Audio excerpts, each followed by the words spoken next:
Welcome to the Listen Up podcast, where we explore hearing loss, communication, connections, and health.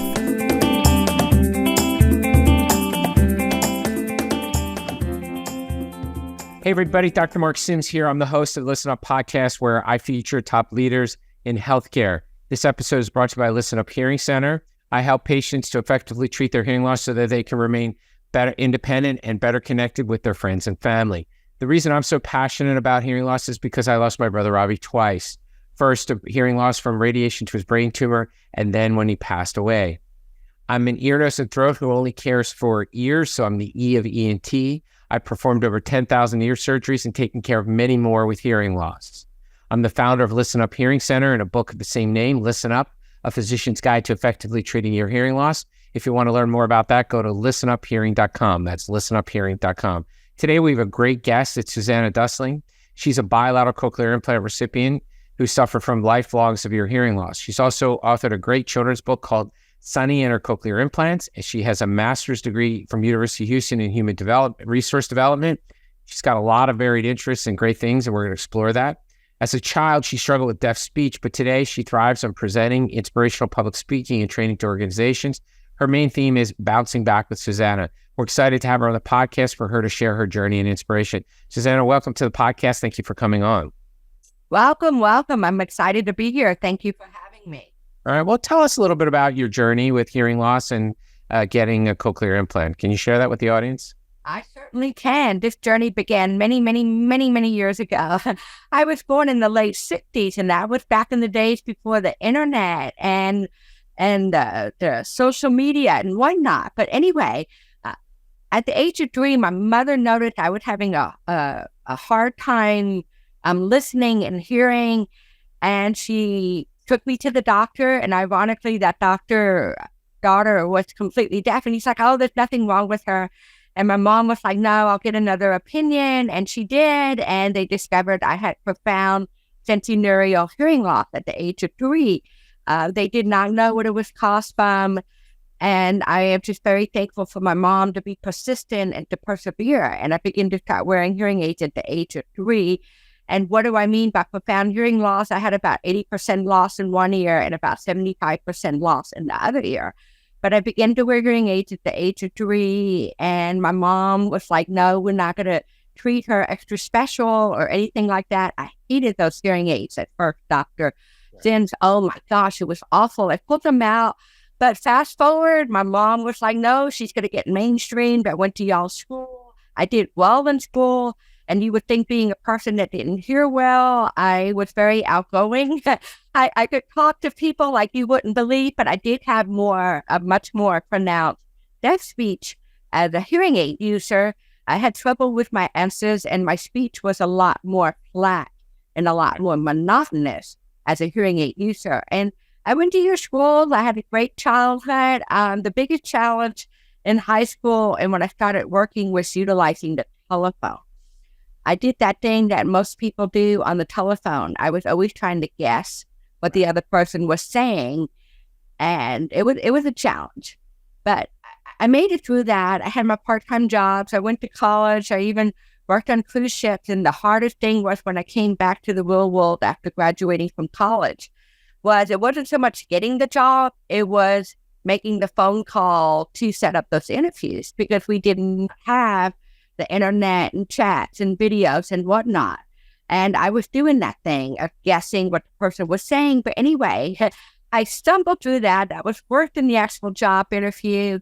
Face to face, it was good. And then I began a 20-plus year career in retail management. I managed department stores. I'll be honest with you, though, my dream job right when I graduated from college was I wanted to be a sales rep. People have always told me I could sell ice to an Eskimo. But anyway, you had to use the telephone. And I did try a sales rep job. And that was back when we had pagers, and it wasn't going to work. So I was like, okay, I'll work in the store. I did well. What did I do with my hearing loss? I didn't always disclose my hearing loss, but if I ran into a challenging situation, then that was the part where I was very upset. And I told people, I wear hearing aids. I do well with them, but it's noisy in here. Just make sure you get my attention. And it worked, and I did okay on the phone. It was one-on-one, quiet in the background, and sometimes it would have people help me. And I did this for 20 plus years. And my thing to do outside of work was, I'm an overthinker. I think a lot, anxiety and all that. And I would go to the horse barn. That was my stress buster from work and from all the things and being a hard of hearing person. And then it happened in 2005. I mean, life was going great. I was an assistant store manager for one of the largest department store companies in the nation. I know y'all heard of it. It was a top 5 location, and it happened at work. I was doing great. I had new digital hearing aids, and then it was this.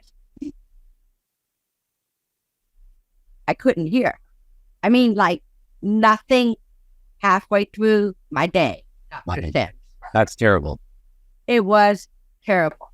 Imagine you're at a big department store. You are I'm assistant store manager. You're responsible for leading all these people interactions. I was like, okay. I was thinking, maybe it's my new hearing aids acting up. I was like, I'll make it through the day. So I bluffed through the rest of the day. But then as I left for work, I stopped by my parents' house. They lived close by to the store on the way home from work. And my dad was like, he's so practical. He was like, oh, it's just a new hearing aids acting up. And I put them in and nothing happened. And I was like, no, there is something else going on here. So we went to the audiologist the next day, and I knew I was deaf, like nothing, like nothing. And I went in the sound booth. So those of you that are not familiar with that, if you never had a hearing test, whenever they test your hearing aid, you go in this big sound booth, and I hated it. I hated that booth. But anyway, I knew as soon as I came out of it, and after she did the test and she opened that door, I was deaf. I couldn't hear anything. And I suffered if you're not familiar with it, it's called sudden deafness syndrome. What does that mean? At this point, I had what was called progressive hearing loss. In other words, that means your hearing is going to get worse over time. So at this time, my ear, that was never my listening ear, Dr. Sim. That was always my ear. I always wore that hearing aid to help me to localize sound. Right. I could never, ever understand speech in that ear.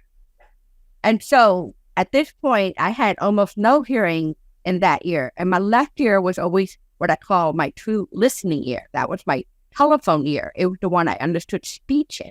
Well, that one was the one that went sudden deaf. And I know you're familiar with sudden deafness, and many people are not. It can just happen to anyone at any time. And I encountered sudden deafness. They did the steroid treatment, and I knew when I went to check out, I couldn't understand the receptionist that I was deaf. And what was I going to do? Well, I'm going to give you the short story. It was like, here I had this good job. I'm independent, single, support myself. I had a nice show horse. It was a good life. I made a decent life for myself in spite of my hearing loss. And I'm thinking, how am I going to function at work if I cannot hear people? Sure. Well, I went back to work. They obviously had to cut back my duty. Obviously, I could not be what they call the MOD, manager on duty. That's where you get called to different areas of the store to help customers problem solve and whatnot. At this point, because I couldn't hear my speech, I reverted to total deaf speech, as in it was very loud, and I sounded very angry all the time, and it was very monotonous, and people thought I was just mad all the time, but people didn't realize that I could not hear. And I remember even my bosses at the store, that they were frustrated too, because they were like, what happened to the Susanna that we used to know? And it was a process to educate them. And so they cut back my duties. I still worked in the store. I still had to interact with, some customers, and they were like, what's up with her? But anyway, I decided to explore a cochlear implant, and I didn't want to give up my job. I didn't collect disability. I didn't do any of those things. I didn't even take short-term leave because I was fearful for my job. Sure. And yeah, so I went through the process to get a cochlear implant. However, it was not an instantaneous process. This happened in June of 2005. I remember it like yesterday. I still kept working at the store. I did not get my first surgery for my first cochlear implant till January of 2006. Because, there was the paperwork and the red tape and all that. And I made it through fourth quarter at the store. And if you're not familiar with retail managers, fourth quarter is tough for anybody, even with hearing. That's the Christmas season, but I made it through. I had that first surgery. I thought I had nothing to lose. At this point, I had next to no hearing in my right ear. And I had the surgery. Surgery went well. About 4 weeks later, I got hooked up. And I remember when I was turned on, it was awful. I'm not going to lie. Right. It was awful, Dr. Sims. It was awful. It was just, how do I describe it? It was just like a bunch of static. Sure. I remember I stopped by my parents' house. I had a boyfriend at that time. We stopped at my parents' house on the way home. I remember hearing the dog barking, but that was the extent of it. And I couldn't understand. I couldn't understand speech. It was just noise. It was like they say. People say they have ducks at whatever it was. It was not sound. But I did not give up because I needed to get back to my life in the hearing world. Sure. I respect deaf culture. However, I was raised in a hearing world, and I wanted to be part of that, even if it meant using artificial means of hearing. And so what did I do? I used to go to my parents' house on the way home, and we would do a lot of listening exercises, doctors, and we created our own rehab. I remember my mom and dad sitting at the kitchen table. They covered their mouths, and they had a piece of paper, and we started out with like these exercises, like name things in the room. And yeah, there was a lot of guessing at the beginning, but eventually it turned to sound, and we tried other activities. And I went back to work about 2 weeks after the surgery. And at first, being in the store was extremely difficult because most of us have been in a mall before. There's all that noise in the mall. And as a result of that, I suffered excruciating tinnitus because my brain was overwhelmed by all the sounds. I used to go sit in my car, Dr. Sims, on my lunch hour and take my ear out, just to quiet everything. Right. Yeah, because my brain was just overly stimulated. And the tinnitus, it was like I had a stuck doorbell going off in my ear 24/7. And I think there's a word for it. I discovered it later on, something about that music, but I had that symphony going off in my head all the time, Dr. Sims. And then eventually it subsided, the doorbell subsided, and doing the exercises, and eventually I was able to hear. And then to me, the crowning moment when I knew life was going to be okay was I went to my parents' house, and for the first time in my life, I heard the distinctive tick-tock of the mantle clock. There you go. That was when you were hearing better. That was the first time where you realized you were hearing better. Yes. And then a year later, I got the other ear implanted. And to give you the short version of it, that process went so much easier. I don't know, my brain was so used to it. But I will have to say this, the phone, it took me about a good year to really get comfortable with the phone. And that was basically being in the store and just getting thrown to the wolves, so to speak, and just muddling through it. And then because of that, and I needed to get back to my job and work, I was extremely motivated. And that's my story. And what have I done since then? Quickly, yes, I did the retail thing. Yes, I was let go, got a master's degree, couldn't find a job, started a furniture business and moved back into horses, and now I do speaking it. And like you said, I do all the things. That's awesome. That's my story. Thank you. And so, your implantation now is, almost over 15 years, like 16 or 17 years. Do you still continue to improve your skills, do you believe? Do things continue to get better for you? Yes, I feel like things continue to get better for me. The biggest thing people notice is my speech. My speech has improved tremendously. I respect hearing aids. I'm thankful for what the hearing aids did, but there's something about the cochlear implants that has helped me to improve my speech tremendously. I also know I'm a self-motivator. I'm a type A personality. I also do a lot of speaking. I was involved in Toastmasters. So I think all that combined with everything has helped me to improve my speech. I do believe cochlear implants, yes. To answer your question, yes, it keeps getting better. As far as like TV, no, I couldn't watch a whole show with a bunch of people in the background without using closed captioning. But like you, I can understand you perfectly. Or if it's just a newscaster talking, I can understand you perfectly without depending on closed captioning. So yes. So what was the most pleasant surprise? Was it that your hearing was actually better with the cochlear implant than with the hearing aids? Yes. Okay, that's great. And what was your, not to get, but your biggest negative surprise? In other words, was there any downside that you didn't think about?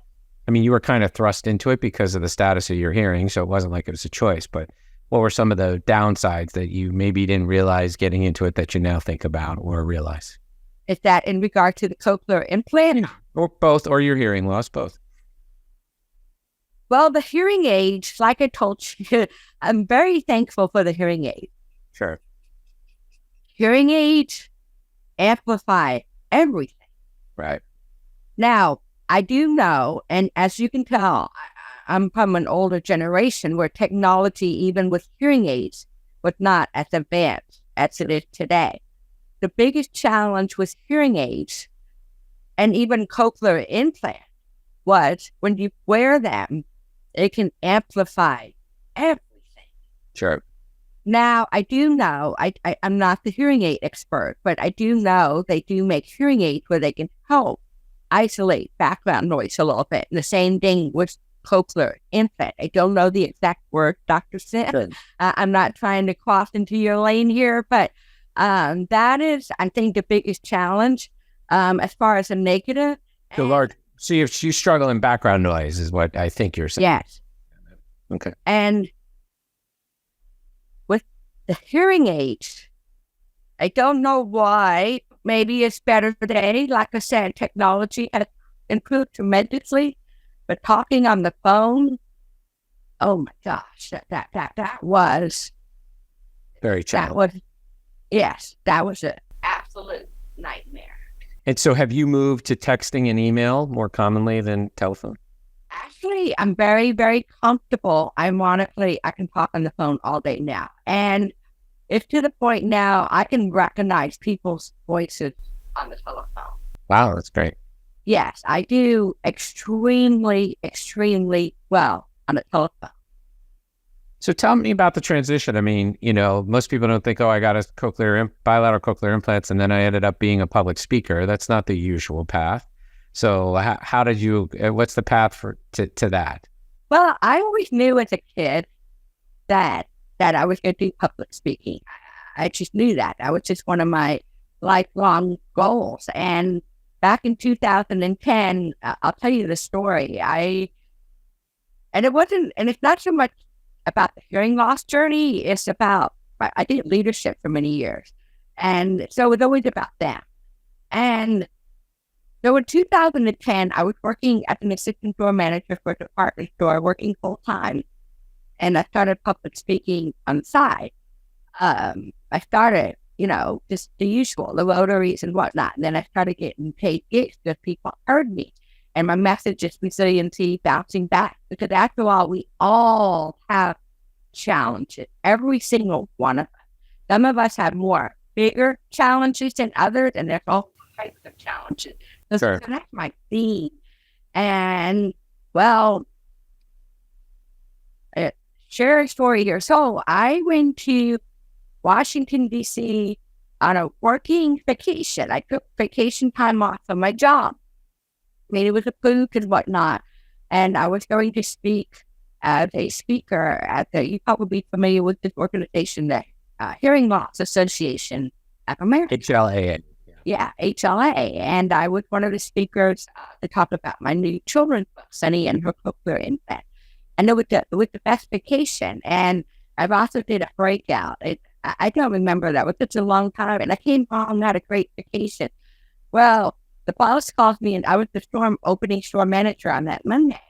And I went into work at 5 o'clock, and I was in a really great mood. And I was like, oh my gosh, I had a wonderful vacation, a working vacation. And he calls me into the office, and he said, Susanna, and there was another store manager there. And I was like, oh, this is not looking good. That's what I'm thinking to myself. And he was like, your services are no longer needed here. And that was one of the 3 worst days of my life. One of them was being let go that day. And then that day I just shared with you in 2005 about losing my hearing. And as I was going in my car, I was devastated because I didn't have a chance to say goodbye to the people that I worked so hard to develop. And that store was a challenge. It was extremely diverse. They asked me to come over there to be a fixer manager, and I didn't get a chance to say goodbye to people. It was devastating. I was depressed and upset for a week, and I was like, what am I going to do now? And I was like, okay, maybe this is that sign, and to move on to that next chapter of my life. So I enjoyed the retail career. It was a hard career, but I like being on my feet, and no 2 days are ever the same. And I was like, okay, Susanna, you're done with the store. And you discovered when you were leading that you like leading and training and developing people. And I took a $10 an hour job just to put food on my table. And I went in and got a master's degree at University of Houston in human resources development, which is like instructional design, e-learning, and training. I loved it. I loved that program. It was amazing. I even had a 3.6 GPA. I had a great GPA in that program, regular traditional 2-year program. And then I started looking for a job after I graduated. Well, it wasn't happening. I don't know if it was my age or whatever it is.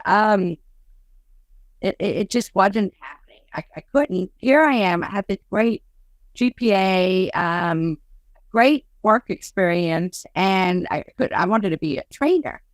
And for a company that's what I like doing. And so, like I said, I had to take this $10 an hour job it was a humbling experience. And I sold my show horse at that time, but that's an expensive hobby. He went to a great home, no worries.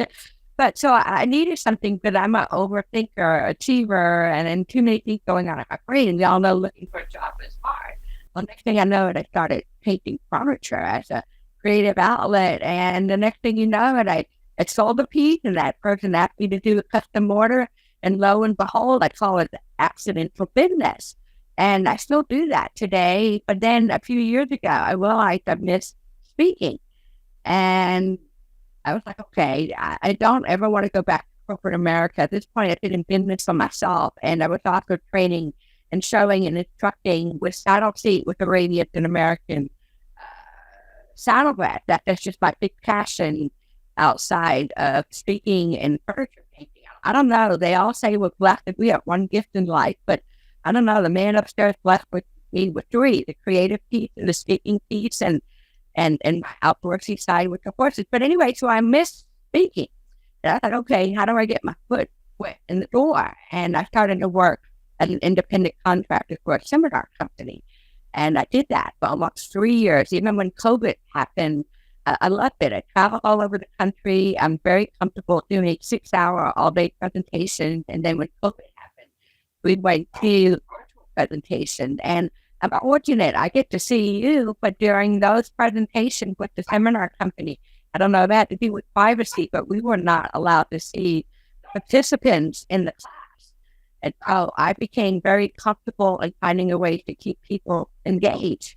Right. And fast forward, I'm not with the seminar company anymore. I'm very passionate about the horses while I'm still physically able. That's kind of the big bulk of it. But I still do speaking and training on the side. I've been appearing on podcasts. I do have a presentation, a resiliency presentation that I'm doing to a big women's group at a conference in the fall. So yes, so that is my message and my thing, that we can all prevail. You have to have a positive attitude. You do have to work at it and find out when you're really good at it, because life is too short to be doing something that you're visible at. And I'm very open. I'll share this all day, but I don't force it down people's throats. No, it's an amazing journey that you kind of ended up where your skills took you and your interest took you rather than, sometimes through those, the opportunities kind of open new doors for you. I mean, who would have never known that you would have been doing furniture for people if somebody just hadn't seen your piece and you sold it. So that's wonderful. And so, Susanna, if people want to learn more about you or contact you, how do they get a hold of you? My website, I'm everywhere on social media. My website is susannamdussling.com. As you can see, my name, SUSANNA, M Dussling, DUSSLING.com. I'm on Facebook at Susanna Dussling. I'm on TikTok. I'm on Instagram. They can just simply text me, call me. I'm an open book. I'm available. That's awesome. Yeah. That's awesome. And Susanna, what's your favorite sounds? My favorite sound, well, like I said, when I Or the ticking. Yeah, that mantle clock. I'm not going to say it's a favorite sound, but it's a profound sound in my life. That was a very, very influential sound. But it's the little things, like my little dog barking in the background, hearing a horse neigh and nicker, being able to hear my nephew say, "Aunt Susanna, I love you." So yeah, I wish I could say I had one favorite sound, but I'm going to say many different sounds for many different reasons.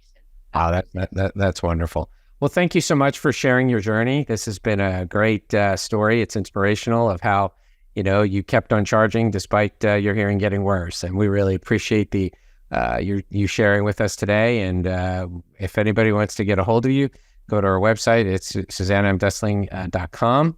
And it sounds like she's all over social media as well. So thank you so much for coming on to this podcast. And thank you very much for having me, Dr. Sint, and you have a wonderful day. Thank you. Thank you. Have a good day. Bye-bye. Thanks for tuning in to the Listen Up podcast. We'll see you again next time, and be sure to click subscribe to get updates on future episodes.